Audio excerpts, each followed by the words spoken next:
और ईरान पर अमेरिका और इजराइल के हमले के बीच एक बहुत बड़ी खबर आ रही है कि ईरानी मीडिया ने दावा किया ईरान की असेंबली ऑफ एक्सपर्ट्स ने देश के अगले सुप्रीम लीडर के तौर पर मुज्तबा खामेनेई को चुन लिया है। रिपोर्ट्स के मुताबिक ये फैसला IRGC यानी इस्लामिक रेवोल्यूशनरी गार्ड कॉर्प्स के बाद दबाव में लिया गया। Mojtaba Khamenei supreme leader Khamenei के बेटे हैं और असेंबली ऑफ एक्सपर्ट्स ईरान में सुप्रीम लीडर चुनने वाली सबसे अहम संस्था मानी जाती है। इस फैसले ने ईरान की सत्ता में संरचना में नए सवाल खड़े कर दिए हैं। IRGC के दबाव में यह फैसला लिया गया। सूत्रों के हवाले से आ रही बड़ी खबर, मुज्तबा अली खामेनेई ईरान के नए सुप्रीम लीडर के तौर पर चुने गए हैं और असेंबली एक्सपर्ट असेंबली के द्वारा ये निर्णय लिया गया है। और आपको बता दें कि असेंबली ऑफ एक्सपर्ट्स ने ये जो फैसला लिया है ईरान के नए सुप्रीम लीडर चुनने का, और IRGC के दबाव में लिया गया ये फैसला है, ऐसा अब तक जानकारी मिल रही है। और अब ये देखना होगा कि जब मुज्तबा अली खामेनेई को ये जिम्मेदारी दे दी गई है तो। और इस बीच अमेरिका ने तेहरान पर एयर स्ट्राइक कर दी है। मिल रही जानकारी के अनुसार हमलों से तेहरान दहल उठा है और रिपोर्ट्स के मुताबिक अमेरिका के B-2 स्पिरिट बॉम्बर्स विमानों ने IRGC के कमांड एंड कंट्रोल सेंटर, हथियार डिपो, मिसाइल प्रोग्राम से जुड़े ठिकानों को निशाना बनाया और बमबार्डिंग की। आप देखिए तस्वीरें ईरान तेहरान से सामने आई है तस्वीरें।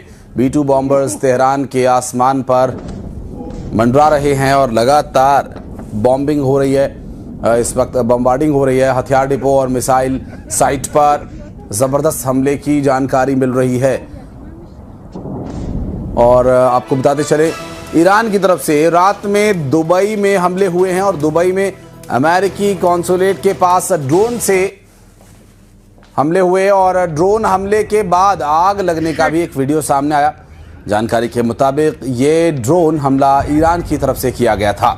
सोशल मीडिया पर एक वीडियो सामने आया है जिसमें ईरानी ड्रोन अमेरिकी कॉन्सुलेट को हिट करता हुआ दिखाई भी दे रहा है। ये देखिए तस्वीरें हम आपको दिखा रहे हैं जहां अमेरिका के विदेश मंत्री मार्को रूबियो ने बताया कि कॉन्सुलेट से जुड़े सभी लोग सुरक्षित हैं, सभी की गिनती की जा चुकी है और हमला कॉन्सुलेट की बिल्डिंग पर नहीं बल्कि पास के पार्किंग लॉट पर हुआ था। मतलब है कि ईरान का ड्रोन अटैक अपने सही निशाने पर नहीं लगा तो अमेरिका की तरफ से जानकारी ये भी दी गई अगर ये सही निशाने पर लगता तो काफ़ी नुकसान कर सकता था। और सामने आई ये तस्वीरें आपको दिखा रहे हैं। दावा है कि सोशल मीडिया पर वायरल हो रही ये वीडियो उसी हमले की है। दुबई से सामने आई तस्वीरें। और साथ ही इस बीच एक बड़ी खबर, ईरान की इस्लामिक रेवोल्यूशनरी गार्ड कॉर्प्स का बहुत बड़ा दावा। फॉक्स न्यूज एजेंसी के हवाले से खबर, IRGC ने इस युद्ध के चौथे दिन दुश्मनों के 680 से ज्यादा सैनिकों को मार गिराया है। मिल रही जानकारी के अनुसार दो तस्वीरें अब आपको दिखा रहे हैं। देखिए किस तरह से हमलों का सिलसिला जारी है।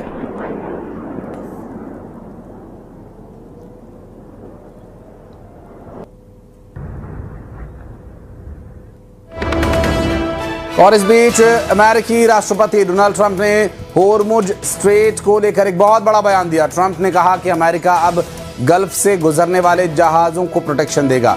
अमेरिकी नेवी होर्मुज स्ट्रेट से गुजरने वाले जहाज़ों को कवर करेगा। इसके साथ ही अमेरिका की तरफ से जहाज़ों को बीमा और फाइनेंशियल गारंटी भी दी जाएगी।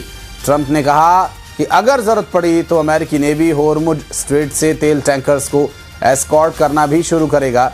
यानी अमेरिका के सुरक्षा गारंटी से होर्मुज स्ट्रेट से गुजरने वाले तेल टैंकर सेफ रहेंगे और तेल की सप्लाई अच्छे से हो सके, इसके लिए तेल की कीमतें कंट्रोल में रहें, इसके लिए अमेरिका ये निर्णय लेने की बात कर रहा है।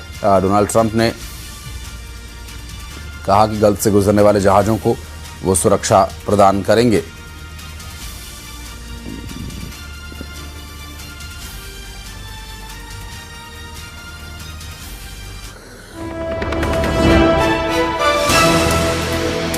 और इस बीच एक बड़ी खबर, राष्ट्रपति डोनाल्ड ट्रंप का बड़ा बयान। विदेशी न्यूज एजेंसी से बातचीत में ट्रंप ने कहा खामेनेई उन्हें मारते उससे पहले उन्हें उन्होंने ही मार दिया।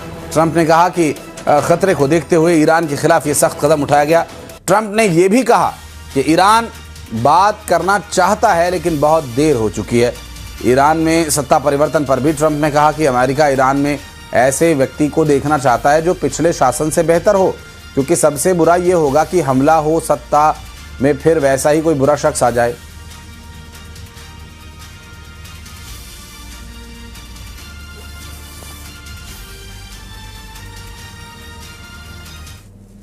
Based on the way the negotiation was going, I think they were going to attack first, and I didn't want that to happen.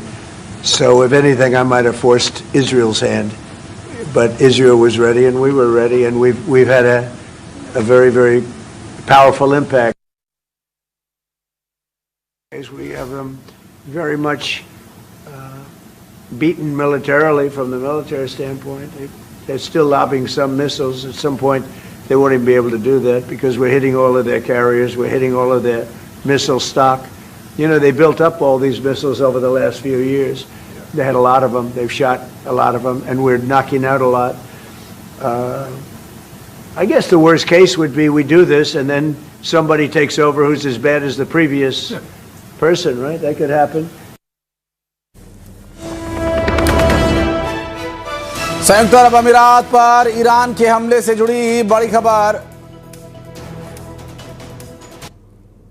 दरअसल ये जो तस्वीरें हम आपको दिखा रहे हैं, ये यूएई पर हमले से जुड़ी बड़ी खबर। रक्षा मंत्रालय ने दावा किया कि जंग के चौथे दिन यूएई एयर डिफेंस सिस्टम ने ईरान की 12 बैलिस्टिक मिसाइल्स और 123 ड्रोन्स को इंटरसेप्ट किया है और ईरान के हमले में एक मिसाइल देश की सीमा में भी गिरी है, लेकिन किसी को नुकसान नहीं हुआ है। इससे कोई जानी नुकसान भी नहीं हुआ है। और यूएई के रक्षा मंत्रालय के मुताबिक शुरुआत से अब तक ईरान द्वारा दागी गई 186 बैलिस्टिक मिसाइलों से 172 को नष्ट किया गया। 812 ड्रोन्स में से 755 इंटरसेप्ट किए जा चुके हैं। ईरान के हमलों में 3 विदेशी नागरिकों की मौत हो चुकी है, जबकि 68 लोगों को मामूली चोट भी आई है।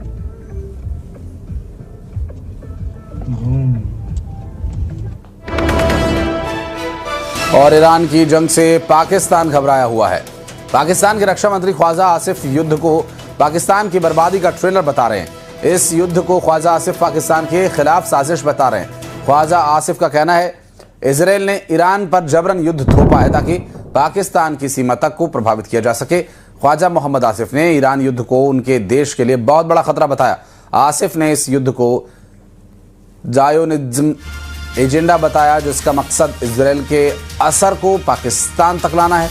उनका कहना है कि अगर ऐसा होता है तो आने वाले वक्त में इजराइल अफगानिस्तान और भारत के साथ मिलकर एक गठबंधन बना लेगा।